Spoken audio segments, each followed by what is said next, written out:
ஆண்டவருடைய நாமம் மகிம்படுவதாக. உங்கள் யாவருக்கும் ஆண்டவராக இயேசு கிறிஸ்துவின் நாமத்தினாலே என் அன்பின் வாழ்த்துக்களை சொல்லிக்கொள்ள ஆசைப்படுகிறேன். எனக்கு அருமையானவர்களே, இந்த நாளில் கூட விசேஷமாக ஒரு நல்ல ஒரு பாடத்தை கற்றுக்கொள்ள கர்த்தர் நமக்கு உதவி செய்வாராக. To you know your address? உங்கள் முகவரி உங்களுக்கு தெரியுமா? Today message topic, to you know your address? உங்க முகவரி உங்களுக்கு தெரியுமா? இதெல்லாம் ஒரு செய்தியா அப்படின்னு கூட நீங்க யோசிக்கலாம்.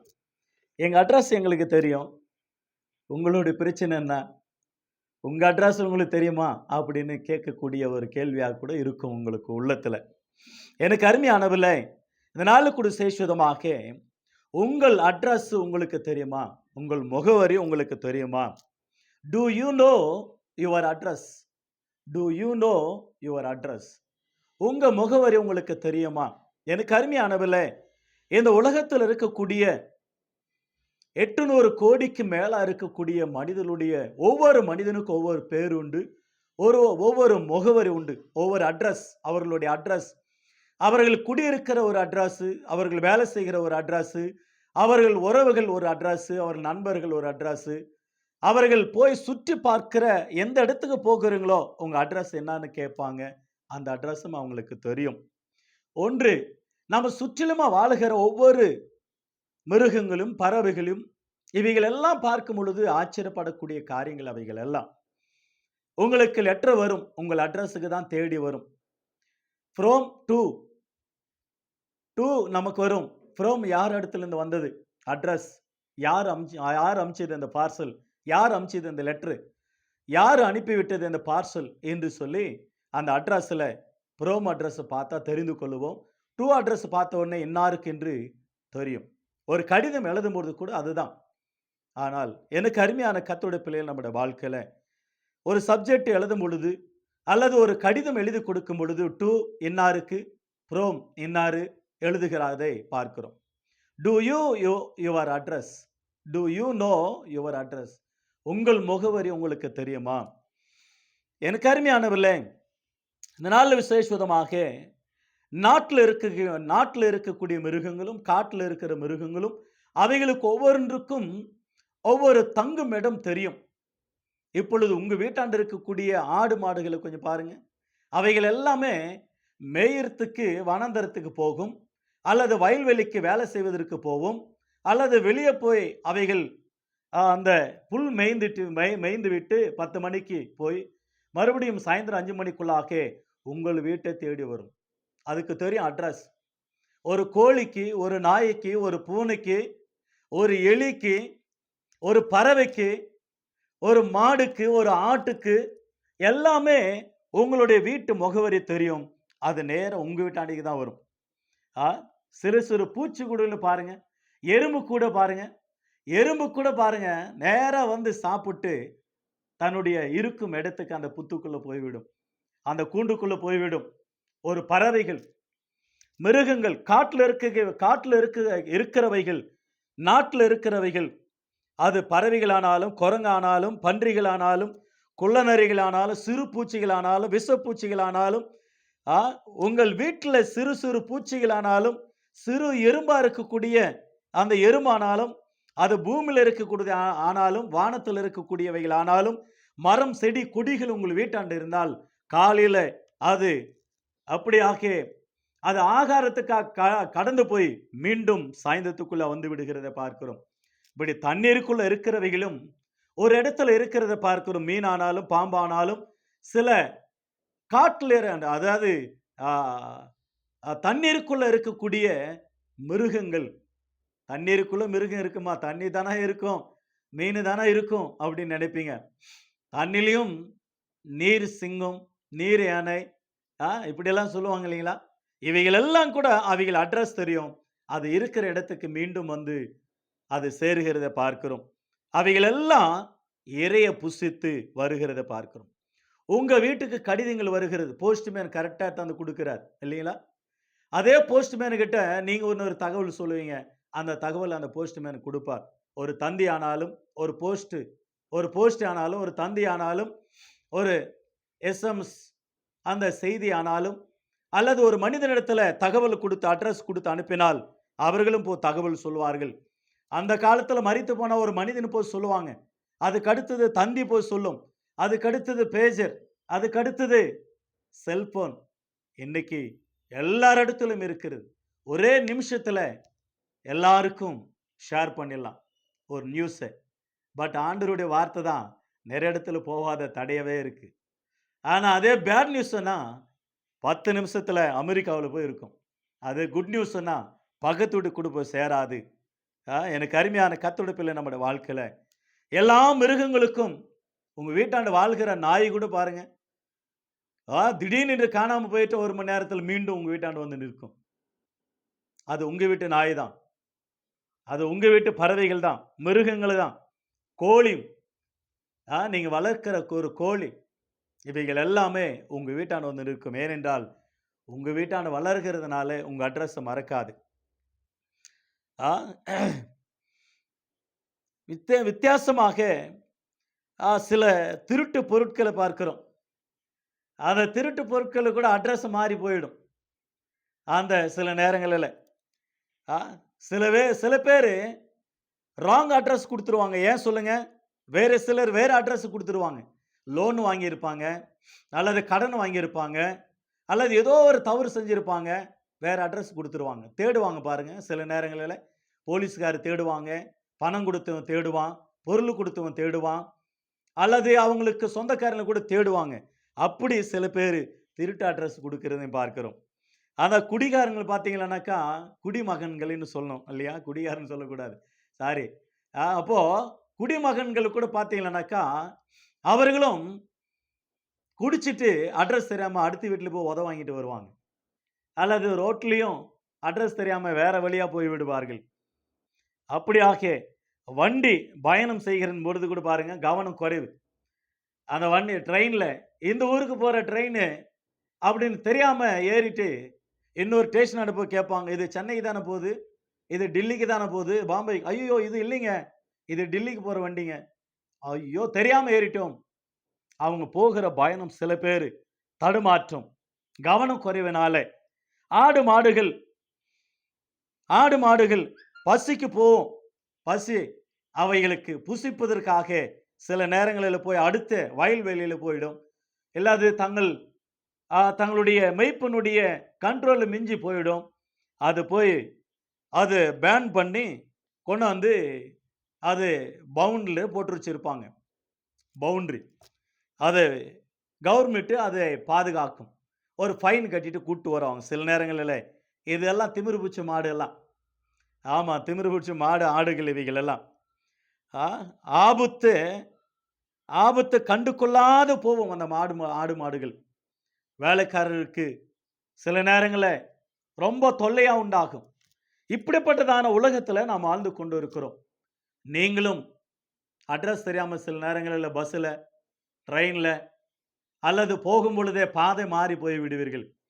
இன்றைக்கு பெரிய பெரிய மாகாணம், சிட்டியா இருக்கக்கூடிய மாகாணங்களில் கல்கட்டா, டெல்லி, பாம்பே, பெங்களூர், சென்னை இவைகளில் குடியிருக்கிற உறவுகள் வீடுகளை தேடி போகும் பொழுது அவர்கள், நாங்கள் 10 வருஷம் முன்னாடி வந்தோங்க, இப்பொழுது பார்த்தா எங்களுக்கு அட்ரஸை கண்டுபிடிக்க முடியவில்லை. பட் ஆனால் அந்த வீட்டை திரிந்து சுற்றி கொண்டே வருவார்கள். அவர்கள் திரிந்து அவங்களால சுற்றி பார்க்க முடியாத சொல்லுவாங்க, இந்த இடத்துல நாங்கள் 10 வருஷம் முன்னாடி வந்தோம், இங்கே தான் இருக்காங்களா, நாங்கள் மருந்துட்டு பார்த்தா பக்கத்து அந்த வீடு தான். நிறைய பேர் சுற்றி வருவாங்க. சில நேரங்களில் நம்ம ஆட்டோக்காரர்கள் நண்பர்கள், ரொம்ப நண்பர்கள், அந்த அட்ரஸ் தெரிஞ்சும் 10 வாட்டி அந்த இடத்துல சுற்றி மீட்டர் ஏறின பிற்பாடு கொண்டாந்து விடுவாங்க. இங்கே தாங்க வந்தோம் நாங்கள், எனக்கு தெரிலங்க, காசு கொடுத்துட்டு போயிடுங்க. அந்த நண்பர்களுக்கு நன்றி. அப்படி சில நேரங்களில் பயப்படுவாங்க அட்ரஸ் கேட்பதற்கு. பக்கம்தான், 100 ரூபாய் டிக்கெட்டு 500 ரூபாய் பிடிங்கிடுவாங்க பார்த்துங்க சில பேர். இப்படியெல்லாம் இந்த அட்ரஸ் கோளாறு. சில நேரங்களில் அட்ரஸ் கேட்கறது கூட பயம். சில 420 மனிதர்கள் 420 வேலை செய்வான். இங்கே போங்க, நேராக அங்கே போங்க, இங்கே போங்கன்னு சொல்லுவாங்க.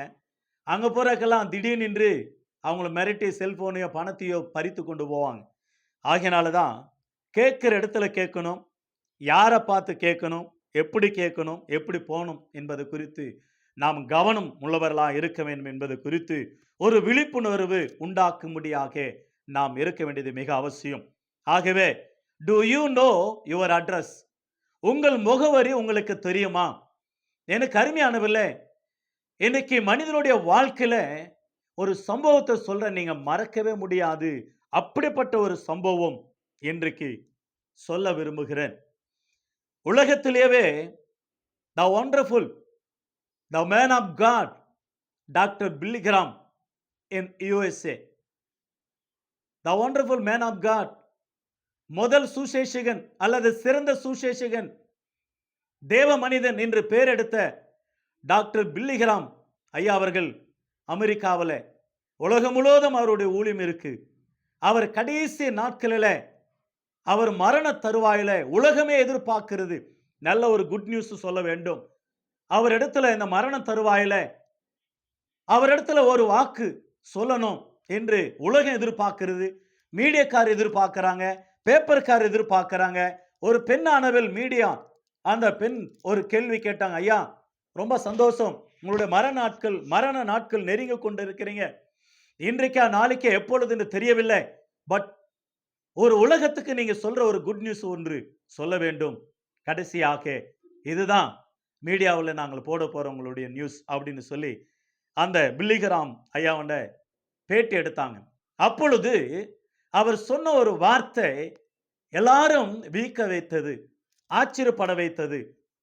என்ன வார்த்தை என்றால், அவர் சொன்னார் சிம்பிளான ஒரு வார்த்தை, என்னுடைய ஆயுசு நாட்கள் முடிகிறது, இவ்வளவுதான், but my address it is change. என்னுடைய முகவரி மாற்றம் உண்டாக போகிறது, அவ்வளவுதான். That's all, finish. ஒரே ஒரு வேர்டு, அந்த வேர்ட் ஒரே ஒரு வேர்ட் ஆச்சரியப்படத்தக்கதாக, ஐ ஆம் doctor Billy Graham in USA. It is my address. But tomorrow, today this address. Tomorrow my address is changed. My address in heaven. In heaven. I will go in the heaven. The living God.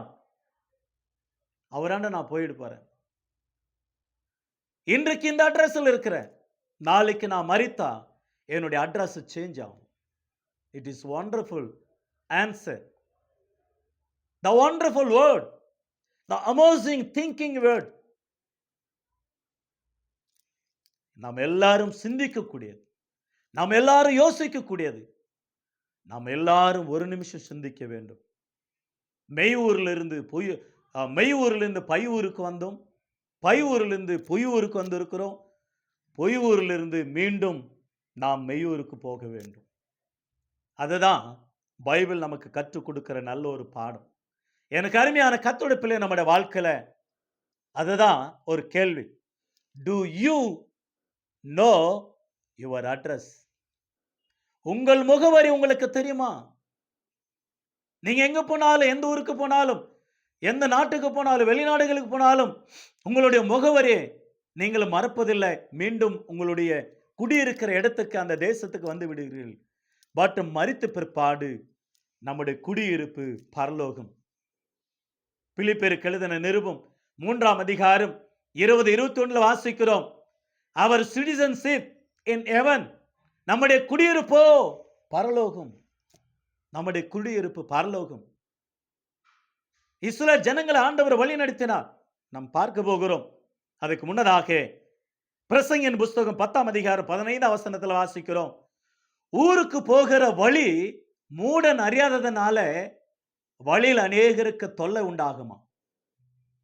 நிறைய பேர் எங்கிருந்து வந்தீங்க, மரித்து போன மனிதர்களை போய் பார்ப்பார்கள். பார்க்கும் பொழுது இவர் எப்பொழுது இறந்து போயிட்டாரு, அங்கதான் படுத்திருப்பாங்க.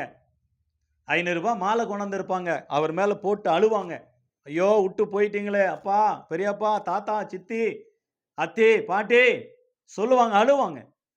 கொஞ்ச நேரம் உட்காந்து கேட்பாங்க, எப்ப செத்தாரு, எப்ப செத்து போனாரு? அவரா நேத்தே செத்து போயிட்டாரு. எங்க போயிட்டாரு, எங்கிருந்து வந்தாரு, எங்க போனாரு? Where is from? Where is address? Your address. You know your address? இந்த செய்தியை கேட்கிற தேவ பிள்ளைகளா நம்முடைய வாழ்க்கையில நம்ம அட்ரஸ் சேஞ்ச். ஆ சில நேரங்களில் ஜோக்கு சொல்லுவாங்க இல்லையா? ஆ ஜோக்கு சொல்லுவாங்க, திட்டும் போது கூட சொல்லுவாங்க, கேரா பிளாட்பாரம் டேய் அப்படின்னுவாங்க. அட்ரஸ் இல்லாதவன்டாவன் அப்படின்னு சொல்லுவாங்க. சில பேர் பார்த்தீங்கன்னாக்கா உன்னை அட்ரஸ் இல்லாம பண்ணிடும்டா அப்படின்னுவாங்க. ஆ இதெல்லாம் வந்து மிரட்டக்கூடிய வார்த்தைகள். பட் ஊருக்கு போகிற வழி அறியாததுனால மூடன் தொல்லையா இருப்பானா. நம்ம ஊருக்கு போகிற வழி நமக்கு தெரியும், அட்ரஸ் தெரியும், பாக்கெட்ல வச்சிருப்போம், போன்ல வச்சிருப்போம், எழுதி வச்சிருப்போம், மனப்பாடமா தெரியும். பட் ஊருக்கு போகிற வழி ஒன்று உண்டு. அந்த ஊரு தான் மெய் ஊர், பரலோகம். எரேமியா புஸ்தகம் 6ஆம் அதிகாரம் 16ஆம் வசனத்தில் வாசிக்கிறோம். The book of Jeremiah chapter 16 verse 16. எரேமியா 6ஆம் அதிகாரம் 16ல வாசிக்கிறோம். வழிகளில் நின்று பூர்வ பாதை எவை என்று கேட்டு விசாரித்து நடுவுங்கள், அப்பொழுது உங்கள் ஆத்த மக்களுக்கு இளைப்பாறுதல் கிடைக்கும் என்று சொல்லப்படுகிறது. நீங்கள் விசாரிக்கணும், பரலோகம் போகிற வழி எது, அந்த வழியில போக வேண்டுமானால் அது தகுதி என்ன, அந்த வழியில போனோம்னா எந்த வண்டி போவோம், யாரு என்ன சொல்வது என்பது குறித்து தெளிவாக கேட்பார்கள். சங்கீதங்களின் புஸ்தகம் 107ஆம் சங்கீதம் 7ஆம் வசனத்துல அவர்களை செவ்வியான வழியில ஆண்டவர் நடத்தினாராம். சங்கீதம் 107ஆம் சங்கீதம் 7ஆம் வசனம் 4ஆம் வசனம், செவ்வியான பாதையில் ஆண்டவர் நடத்தினார். எகிப்து தேசத்துல 430 வருடங்களாக அடிமையில இருந்த இஸ்ரவேல் ஜனங்களை ஆண்டவராகி தேவன் மோசே ஆரோன் மூலமாக விடுதலாக்கி பாலும் தேனும் ஓடுகிற கானான் தேசத்துக்கு நடத்தினார். 40 ஆண்டுகளாக அவர்கள் அட்ரஸை கண்டுபிடிக்க நடத்தினார். 40 ஆண்டுகளாக நடத்தினார். அந்த தேசத்திலிருந்து இந்த தேசத்துக்கு வந்தார்கள். எபிரேயர் புஸ்தகத்தில் வாசிக்கிறோம், அவர்கள் கடந்து வந்த மீண்டும் அந்த அட்ரஸை திரும்பி பார்த்தால் அவங்களுக்கு தென்படும். அது அல்ல, அதை விட மேலான தேசத்தை நோக்கி பார்த்தார்கள். அந்த அட்ரஸை எதென்றால் பரலோகத்தின் அட்ரஸ், பரலோகத்தின் தேவனை அட்ரஸை நோக்கி பார்த்தாங்க. அதை தான் நாடினாங்களாம், அதுக்காக தான் ஓடினார்கள் அவர்கள். ஆபிரகாம் ஆண்டவர் அழைத்தார்.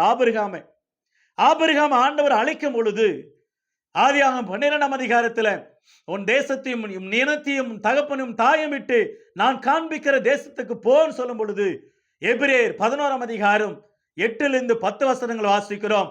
ஆபிரகாம் ஆண்டவருடைய வார்த்தைக்கு கீழ்ப்படிந்து தான் போகிற இடம் என்னதென்று தெரியாம போய்கொண்டே இருக்கிறார். விசுவாசத்தில் போய்கொண்டே இருந்தார். தான் மகனை பலியிடுகிற இடம் கூட மோரியா மலைகளில் ஒன்று உனக்கு காண்பிக்கிறேன், தரிசனத்தில் காண்பித்தார். அட்ரஸ் எல்லாமே தெரியும், ஆண்டவர் காண்பித்தது. ஆனா விசுவாசத்தில் கீழ்ப்படிந்து போனார். அவன் போகிற இடம் என்னதென்று தெரியாம போனார். ஆண்டவருக்கு தெரியும் நேர் வழி நடத்துவது. ஆனா விசுவாசத்தில் கடந்து போனார். யார் என்றால் ஆபிரகாம் அவர்கள். ஆகதான் 2 கொரிந்தியர் 5ஆம் அதிகாரம் 6ஆம் வசனத்துல நாங்கள் விசுவாசித்து நடவாமல் தரிசித்து நடவாமல் விசுவாசித்து நடக்கிறோம். நாங்கள் தரிசித்து நடக்கிறது இல்ல, நாங்கள் விசுவாசித்து நடக்கிறோம். விசுவாசத்துல ஆபிரகாம் நீதிமான் எண்ணப்பட்டான். இஸ்ரவேல் ஜனங்களை ஆண்டவர் நடத்தினார். பறவைகள் அப்படியாக ஊருக்கு போகிற வழி நம்முடைய ஆண்டவராகி இயேசு கிறிஸ்துவானவர் வழியா இருக்கிறார். நீதிமொழிகள் 12ஆம் அதிகாரம் 28ஆம் வசனத்தில் வாசிக்கிறோம், அந்த பாதையில மரணம் இல்லை, அந்த பாதையில ஜீவன் உண்டு. எந்த பாதை என்றால் யோவான் எழுதின சுவிசேஷம் 14ஆம் அதிகாரம் 6ஆம் வசனத்துல நானே வழி சத்தியம் ஜீவன் என்று சொன்ன இயேசு கிறிஸ்து வழியா இருக்கிறார். பரலோகத்துக்கு வழி அவர்தான். என்னை அல்லாமல் பரலோகத்துல பிதாவின் இடத்துல ஒருவனும் வர முடியாது, இயலாது. அற்புதமான ஒரு வார்த்தை சொன்னார். எனக்கு அருமையானவர்களே, இயேசுவின் நாமத்தினால உங்களுக்கு வழி பரலோகத்துக்கு இயேசு கிறிஸ்து ஒருவர் தான். 4வதாக எரேமியா புஸ்தகம் The book of Jeremiah chapter 8 verse 7. எரேமியா 8ஆம் அதிகாரம் 7ஆம் வசனத்தில் வாசிக்கிறோம், பறவைகளும் கொக்கும் நாரையும் கோட்டான் குஞ்சுகளும் பருந்தும் இவைகளுக்கெல்லாமே வழிகள் தெரியும். தங்கள் வரத்தக்க காலத்தையும் நாரை, கொக்கு, பறவைகள் இவைகள் எல்லாமே அதன் வரத்தக்க வழியை தெரியும். சம்மர் டைம்ல பாருங்க, சவுத் ஆப்பிரிக்காவிலிருந்து வெளிநாடுகளிலிருந்து பறவைகள் இந்தியாவுக்கு வந்து, இந்தியாவில் எத்தனையோ இடங்கள் இருக்கிறது. அந்த இடங்களுக்கு வந்து தமிழ்நாடு, கேரளா, கர்நாடகா, வட மாநிலங்கள் பெரிய பெரிய பறவைகள் வெளிநாடுகளிலிருந்து வந்து இந்த இடத்துல தஞ்சம் உண்டாகி தங்கள் முட்டையிட்டு குஞ்சுகளை பொரித்து அதை பெரிதாக்கி மீண்டும் தங்களுடைய இடத்துக்கு அவைகளை அழைத்து கொண்டு போகிறத பார்க்கிறோம். பறவைகளுக்கு தெரியுது தங்களுடைய அட்ரஸ். பாசமுள்ள தேவனுடைய அட்ரஸ் தெரியவில்லை, மனிதனுக்கு தெரியவில்லை. அறிவில் குறைவுள்ளவைகளுக்கு தெரியுது. அறிவில் பரிபூர்ணமா படித்த தேவனுடைய சாயலாக 6 அறிவு படித்த மனிதனுக்கு அறிவு எங்க இருக்கு, வேலை செய்தா இல்லையா, அட்ரஸ் தெரியவில்லை. என் ஜனங்களோ என் நியாயத்தை அறியார்கள், என்ன அறியார்கள், என் வழிகள் அறியார்கள், என்ன தேடார்கள். தேவன் இல்லை என்று மதிக்கேடன் தன் இருதயத்தில் சொல்லிக் கொள்ளுகிறான். சங்கீதம் 14ஆம் சங்கீதம் 1ஆம் வசனம், 53ஆம் சங்கீதம் 1ஆம் வசனத்துல நாம் வாசிக்கிற இந்த வார்த்தைகள். எனவே அநேகர் மூடராகவே, கடவுள் யார் என்று தெரியாமல், அட்ரஸ் புரியாமல், வந்த இடம் தெரியாமல், மரித்து போன மனிதன் எங்க போகிறான் என்று புரியாமல் இருக்கிற எத்தனையோ மனிதர்கள் கோடிக்கணக்கில் இருக்கிறார்கள். இயேசு கிறிஸ்துவே வழி, இயேசு கிறிஸ்துவே வழி. மீண்டும் நீங்கள் போக வேண்டிய உங்கள் ஆத்மா எங்கென்றால் பரலோகம், தேவனிடத்துல. மாடுகள் பாருங்க, ஏசாயா புஸ்தகம் 1ஆம் அதிகாரம் 3ஆம் வசனம், மாடு தான் எஜமானையும் கழுதை தான் ஆண்டவனின் முன்னானையும் அறியும், என் ஜனங்களோ என்ன முடியாத என மறந்து விட்டார்கள். மாடு, உங்க வீட்டாண்டு இருக்கிற ஆடு மாடுகள், உங்க வீட்டாண்டு இருக்கிற அந்த ஏர் ஓட்டுற மாடு அல்லது வண்டி கட்டுற மாடு, நீங்க கட்டி விட்டா பாருங்க உங்க வீட்டுக்கு தான் வரும். அந்த மாடுகளெல்லாம் மெய்ந்துட்டு வயல்வெளியில இருந்து வீட்டுக்கு தான் வரும், உங்க வீட்டுக்கு தான் வரும். எவ்வளவு அருமையாக கழுதை தான் ஆண்டவனின் முன்னானையும் அறியும். என்னாகமம் புஸ்தகம் 23ஆம் அதிகாரம் 22ஆம் அதிகாரம் 23 முதல் 32 வசனங்களை வாசிக்கிறோம். கழுதை கூட வழியில யாரு நிக்கிறாங்கன்னு கழுதைக்கு தெரியுது. ஆனா அந்த கழுது மேல உட்கார்ந்து இருக்கிற பெரிய தீர்க்கதரிசி ஆகிய பிலேயாம் அறியவில்லை. அதுக்கு பிற்பாடு தேவன் பேச முடியாத மிருகத்தை பேச வைத்தார். மனுஷனுடைய மதிக்கேட்டை வெளிப்படுத்தினது என்று 2 பேதுரு புஸ்தகத்துல பரிசுத்த ஆவியானவர் நமக்கு அழகாக எழுதி வைத்தார். எனக்கு அருமையானவர்களே, இயேசு கிறிஸ்துவின் நாமத்தினால உங்களை கேட்டுக்கொள்கிறேன் என்றால், உங்க அட்ரஸ் உங்களுக்கு தெரியுமா? சில பேர் அட்ரஸ் இல்லாம, பரலோகத்துக்கு வழி தெரியாம நரகத்துக்கு போய் கொண்டிருக்கிறார்கள். அவர்களை வழி கரெக்டா நடத்த வேண்டும், அவர்களுக்கு அட்ரஸ் சொல்லிக் கொடுக்க வேண்டும். அட்ரஸ் தெரிந்தவர்கள் அட்ரஸ் சொல்ல வேண்டும். சில நேரங்கள் அட்ரஸ் கேட்டோம்னா ஐ டோன்ட் நோ அப்படின்னுவான். ஆனா கர்த்தருடைய பிள்ளைகளா நமக்கு நம்ம அட்ரஸ் கரெக்டா தெரிஞ்சிருக்கும். பரலோகம் அந்த அட்ரஸ் அநேகருக்கு சொல்ல வேண்டும். அதுதான் ஆண்டவர் எதிர்பார்க்கிறார். ஆகவே யோவான் எழுதின சுவிசேஷம் 14ஆம் அதிகாரம் 6ஆம் வசனத்துல, நானே வழியும் சத்தியம் ஜீவனமாய் இருக்கிறேன் என்று சொல்றார். அந்த ஆண்டவராக இயேசு கிறிஸ்து சொன்ன வார்த்தைகள் எல்லாம் பார்க்கும் பொழுது ஆச்சரியமா இருக்கும். பாருங்க, யோவான்ல 8ஆம் அதிகாரம் 14ஆம் வசனத்துல, நான் பிதாவினிடத்திலிருந்து வந்தேன், ஆகவே நான் பிதாவினிடத்துக்கு போகிறேன். அதே யோவான் 13ஆம் அதிகாரம் 3ஆம் வசனத்திலே வாசிக்கிறோம், நான் வந்தது உங்களுக்கு நல்லது, பிதாவினிடத்திலிருந்து வந்தேன். யோவான் 16ஆம் அதிகாரம் 5ஆம் வசனம், 6ஆம் வசனம், 7ஆம் வசனம், நான் பிதாவினிடத்தில் போகிறேன், நான் போகிறது நல்லது, நான் போன பிற்பாடு உங்களுக்கு தேற்றவாளனை அனுப்புவேன், பரிசுத்த ஆவியானவர் அனுப்புவேன், அவர் வந்து உங்களுக்கு நியாயத்தையும் நீதியும் பரிசுத்தையும் குறித்து உங்களை கண்டித்து உணர்த்துவார் என்று சொல்லி இந்த பரிசுத்த ஆவியானவர் குறித்து சொல்லி இருக்கிறத பார்க்கிறோம். அதே யோவான் எழுதின சுவிசேஷம் 16ஆம் அதிகாரம் 28ஆம் வசனத்தில் வாசிக்கிறோம், நான் பிதாவினிடத்திலிருந்து வந்தேன், மீண்டும் நான் பிதாவினிடத்தில் போகிறேன் என்று அருமையான ஒரு வார்த்தை சொல்லுகிறது பாருங்க. யோவான் எழுதின சுவிசேஷம் 3ஆம் அதிகாரம் 13ஆம் வசனத்துல, பரலோகத்திலிருந்து வந்தவரும் பரலோகத்துக்கு போகிறவரும் ஆகிய இயேசு கிறிஸ்து அல்லாமல் பரலோகத்துக்கு போயினவன் ஒருவனும் இல்லை. ஆகவே இயேசு கிறிஸ்து தெளிவா சொன்ன தன் சீசர்களிடத்துல, நான் பரலோகத்துக்கு போகிறேன், நான் பரிசுத்த ஆவியானவர் அனுப்புகிறேன், அங்கிருந்து தான் நான் வந்தேன், உங்களுக்கு அட்ரஸ் தெரியுமா? இயேசு கிறிஸ்துக்கு தெரிந்ததுனால சொன்னார், நான் பரலோகத்திலிருந்து வந்தேன், மெய்யூரிலிருந்து வந்த பரலோகத்திலிருந்து பையூராக கர்ப்பத்தில் பிறந்தேன், பொய்யூராக உலகத்தில் வாழ்ந்தேன், மீண்டும் மெய்யூருக்கு நான் போகிறேன், பிதாவின் இடத்துல போகிறேன். எல்லாரும் அந்த இடத்துல தான் போகணும். மத்தேயு 3ஆம் அதிகாரம் 1 முதல் 3 வசனங்கள், மனநிரும்புங்கள், பரலோக ராஜ்யம் சமயமா இருக்கிறது என்று யோவான் ஸ்நானகன் பிரசங்கித்தார். அதே இயேசு கிறிஸ்து ஆனவர் மத்தேயு 4ஆம் அதிகாரம் 17 மனநிரும்புங்கள், பரலோக ராஜ்யம் சமயமா இருக்கிறது என்று பரலோகத்து குறித்து காண்பித்ததை பார்க்கிறோம். மார்க் 1ஆம் அதிகாரம் 15 வசனத்துல காலம் சமயமாயிற்று, மனநிரும்பி ரட்சிக்கப்படுங்கள், மனநிரும்பி சுவிசேஷத்தை விசுவாசியுங்கள், பரலோக ராஜ்யத்துக்கு வாங்கன்னு சொன்னார். எபேசியர் 1ஆம் அதிகாரம் 4ஆம் வசனம் 5ஆம் வசனம் 6ஆம் வசனத்தில் வாசிக்கிறோம், உலக தோற்றத்து முன்னதாகவே நம்மை இயேசு கிறிஸ்துக்குள்ளாக பிதாவாகிய தேவன் சூஸ் பண்ணார், தெரிந்து கொண்டார், முன்குறித்தார், அழைக்கப்பட்டிருக்கிறோம். நாம் பரலோகத்துக்குரியவர்கள், பரலோகத்துக்குரியவர்கள். மத்தேயு எழுதின சுவிசேஷம் 25ஆம் அதிகாரம் 34ஆம் வசனத்துல வாசிக்கிறோம். மத்தேயு 25ஆம் அதிகாரம் 34ஆம் வசனத்துல, என் பிதாவினால் ஆசீர்வதிக்கப்பட்டவர்களே, உலகம் உண்டாவதற்கு முன்னதாக உங்களுக்காக ஆயத்தம் பண்ணப்பட்டிருக்கிற பரலோக ராஜ்யம் ஆயத்தமா இருக்கிறது, வாருங்கள் என்று இயேசு அழைக்கிறார். இயேசு அழைக்கிறார் பரலோகத்துக்கு.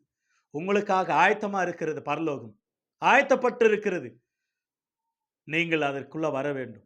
அதே மத்தேயு 25ஆம் அதிகாரம் வசனம் 41ஆம் வசனத்தில் வாசிக்கிறோம், பிசாசுக்காகவும் அவனுடைய தூதர்களுக்காகவும் அவனை பின்பற்றுவதற்காகவும் ஆயத்தமாக்கப்பட்டிருக்கிற நரகம் ஆயத்தமா இருக்கிறது. இயேசுவை ஏற்றுக்கொள்ளாவிட்டால், இயேசுனுடைய அட்ரஸ்ல வராவிட்டால், இயேசு வழியில நடக்காவிட்டால், நீங்கள் தவறி போய் அட்ரஸ் மாறி போய் நரகத்துக்கு போவீர்கள். மத்தேயு 25:41 நரகம் ஆயத்தமா இருக்கு. சாத்தானுடைய வழியில நடந்தால், இயேசுவின் வழியில நடந்தால் பரலோகம் ஆயத்தமா இருக்கிறது, உங்களை வரவேற்கிறது. வெல்கம் டு யூ எவன் வரவேற்கிறார், ஆண்டவர் வரவேற்கிறார். அன்றைக்கு ஸ்தேவானை கொன்று போடும் பொழுது தேவனுடைய வலது பரிசத்தில் வீற்றிருக்கிற இயேசு கிறிஸ்து எழுந்து நின்று வரவேற்றார். அன்றைக்கு மரித்து போன லாசருவை தேவ தூதர்கள் கொண்டு போய் ஆபிரகாம் மடியில விடப்பட்டார்கள். எனவே பரலோகம் உங்களை வரவேற்கிறது. பரலோகம் வேண்டும். நரகத்துக்கு போகக்கூடாது, ஒரு ஆத்மாவும் அட்ரஸ் தவறி போகக்கூடாது என்பதை குறித்து நம்முடைய ஆண்டவர் சேஷதமா நம்மோடு கூட சொல்லுகிறார். நம்ம எல்லாரும் ஆண்டவர் இடத்துல போக வேண்டும், ஆண்டவருடைய பிள்ளைங்க நம்ம. ஆகவே ஏசாயா புஸ்தகம் 2ஆம் அதிகாரம், ஏசாயா 2ஆம் அதிகாரம், ஏசாயா புஸ்தகம் 2ஆம் அதிகாரம் 1 முதல் 3 வசனங்கள், நாம் கர்த்தரிடத்துல மனம் திரும்புவோம், கடைசி நாட்களிலே யாக்கோபின் ஆலயத்துக்கு போவோம், தேவனுடைய ஆலயத்துக்கு போகும். அவர் தம்முடைய பாதையில நமக்கு போதிப்பார், அவர் தம்முடைய வழிகளை நமக்கு கற்றுக் கொடுப்பார். அதனாலதான் இயேசுவாண்ட வரணும். ஆண்டவர் சொன்னா மத்தேயு எழுதின சுவிசேஷம் 11ஆம் அதிகாரம் 28ஆம் வசனத்துல, வருத்தப்பட்டு பாரம் சுமக்கிறவர்கள் நீங்கள் எல்லாரும் என்னிடத்துல வாருங்கள், நான் உங்களுக்கு கிளிப்பாறுதலை தருகிறேன். 29ஆம் வசனத்துல, நான் சாந்தமும் மன தாழ்மையுமா இருக்கிறேன், என்னிடத்துல நீங்கள் கற்றுக்கொள்ளுங்கள், என் நுகத்தை ஏற்றுக்கொண்டு கற்றுக்கொள்ளுகிற இடம். ஆகியனாலதான் வர சொல்றார். நம்ம போவோம் வாங்க. மீகா புஸ்தகம் 4ஆம் அதிகாரம் 1-2 கூட வாசிக்கிறோம், நீங்கள் எல்லாரும் வாங்க, கர்த்தருடைய பர்வதமாகிய ஆண்டவருடைய சமூகத்தில் போவோம், அவர் நமக்கு பாதைகளை தெரியப்படுத்துவார், வழிகளை என கற்றுக் கொடுப்பார். கற்றுக் கொடுக்கிற இடம் church. The Bible, it is Bible உங்களுக்கு கற்றுக் கொடுக்கும் எங்க போகணும், உங்களுடைய அட்ரஸ் எதுன்னு, உங்களுக்கு உண்மையான அட்ரஸ் எதுன்னு பைபிள் தான் உங்களுக்கு கற்றுக் கொடுக்கும். எனவே யோவான் அருமையாக சொல்ற ஒரு வார்த்தை, நீங்கள் மனம் திரும்புங்கள், பரலோக ராஜ்யம் சமீபமா இருக்கு. ஏசாயா புஸ்தகம் 35ஆம் அதிகாரம் 8ஆம் வசனம் 9ஆம் வசனம் 10ஆம் வசனத்தில் வாசிக்கிறோம், அழுகையோடு புலம்பலோடு வருவார்கள், ஆனா அந்த பாதையில் வருகிறவர்கள் களிப்போடு சந்தோஷத்தோடு சமாதானத்தோடு வருவார்கள். பெரும் பாதை உண்டாயிருக்கும், அந்த பாதை ஆண்டவராகிய இயேசு கிறிஸ்து. இடுக்கமான வாசல் வழியா பிரவேசியுங்கள் என்று மத்தேயு 7ஆம் அதிகாரம் 13-14 வாசிக்கிறோம். அருமையான பரலோகத்துக்கு வழி இடுக்கமான வழி, பாதாளத்துக்கு வழி விசாலமான வழியா இருக்கிறது. திறந்திருக்கு பாதாளம், ஆனா பரலோகம் ஈஸியானதல்ல. அதை தட்ட வேண்டும், நீங்கள் தேடி கண்டுபிடிக்க வேண்டும். அப்போஸ்தலர் புஸ்தகம் 14ஆம் அதிகாரம் 22ஆம் வசனத்துல அப்போஸ்தலர் பவுல் மூலமா பரிசுத்த ஆவியானவர் சபைகளை திடப்படுத்தி சொன்ன ஒரு வார்த்தை, அநேக உபத்திரங்கள் வழியாக நாம் பரலோகத்துக்கு போக வேண்டும் என்று சொல்லி அருமையான ஒரு வார்த்தை. அந்த வார்த்தையை வாசிக்கிறோம். அப்போஸ்தலர் 14ஆம் அதிகாரம் 22ஆம் வசனத்துல உபத்திரங்கள் வழியாக பரலோகத்துக்கு போக வேண்டும். பரலோகம் சாதாரணமானது அல்ல. அந்த வழியை தேடி கண்டுபிடிக்க வேண்டும். அது இடுக்கமான வழி. அது சிலர் தான் கண்டுபிடிப்பார்கள் என்று சொல்லப்படுகிறது. நாம் தேடி கண்டுபிடிக்க வேண்டும். ஆகவேதான் நீதிமொழிகள் புஸ்தகம் 12ஆம் அதிகாரம் 28ஆம் வசனத்தில் வாசிக்கிறோம். அந்த பாதையில மரணம் இல்லை, ஜீவன் உண்டு. ஜீவனுக்கு போகிற வாசல் இடுக்கமும் வழி நெருக்கமா இருக்கிறது. அதை கண்டுபிடிக்கிறவர்கள் சிலர். நாம் அதை தேடி கண்டுபிடிச்சு போக வேண்டும். ஆகவே நானே வழியும் சத்தியமும் ஜீவனமா இருக்கிறேன் என்று இயேசு யோவான் 14:6 சொன்னார். இயேசுதான் வழி பரலோகத்துக்கு. இயேசுதான் வழி உனக்கு. இயேசுதான் வழி. கடைசியில சொல்லுவாங்க, வீடு வர பிள்ளை, வீடு வர மனைவி, வீதி வர மனைவி, வீடு வரை உறவு. எனக்கு சொல்ல தெரியல அந்த வார்த்தை. வீடு வரும் மனைவி, வீதி வரும் பிள்ளை, காடு வரும் பிள்ளை, கடைசி வரும் யாரோ. அதான் சொல்ல தெரியல அந்த வார்த்தை. வீடு வரை உறவு, வீடு வர மனைவி, வீதி வரும் உறவு, காடு வரும் பிள்ளை, கடைசி வருவது யாரோ? ஜீசஸ். லாசருடைய வாழ்க்கையில் அதுதான். வீடு வரும் மனைவி, வீதி வரும் உறவு, காடு வரும் பிள்ளை, கடைசி வந்தது யாரு? தேவதூதர்கள் வந்து கூட்டு போனார்கள். ஆகவே to you know your address? உங்க முகவரி உங்களுக்கு தெரியுமா? பறவைகள், மிருகங்கள், ஊரு பிராணிகள், காட்டு பிராணிகள், இவைகள் எல்லாவற்றுக்கும் தெரியும். மனிதர்களாகிய நமக்கு தெரியுமா இல்லையா? ஆகவே பைபிள் நமக்கு அட்ரஸ் சொல்லிக் கொடுக்கும். It is my address change இந்த உலகத்திலிருந்து. அதுதான். ஆகவே இயேசுவே வழி, இயேசுவே சத்தியம், இயேசுவே ஜீவன். அவரே தான் நமக்கு பரலோகத்துக்கு வழி. அவரை குறித்து சொல்லுவோம். அந்த அட்ரஸ் தெரியப்படுத்துவோம் அநேகருக்கு. பரலோகத்தின் அட்ரஸ் ஆண்டவர் ஆசீர்வதிப்பாராக. எனக்கு அருமையான கர்த்தருடைய பிள்ளைகள், நம்முடைய வாழ்க்கையில இவைகளை கற்றுக்கொள்ள கர்த்தர் உதவி செய்தார். உங்களை யாவருக்கும் இயேசுவின் நாமத்தில் வாழ்த்துகிறேன். மீண்டும் என் அன்பின் வாழ்த்துக்களை சொல்லிக்கொள்ள ஆசைப்படுகிறேன். கர்த்தர் நல்லவர். ஆமென். God bless you all. God bless you. கர்த்தர் சுத்தமானால் இன்னொரு டாபிக்ல உங்களை சந்திக்க கர்த்தர் உதவி செய்வாராக. God bless you all.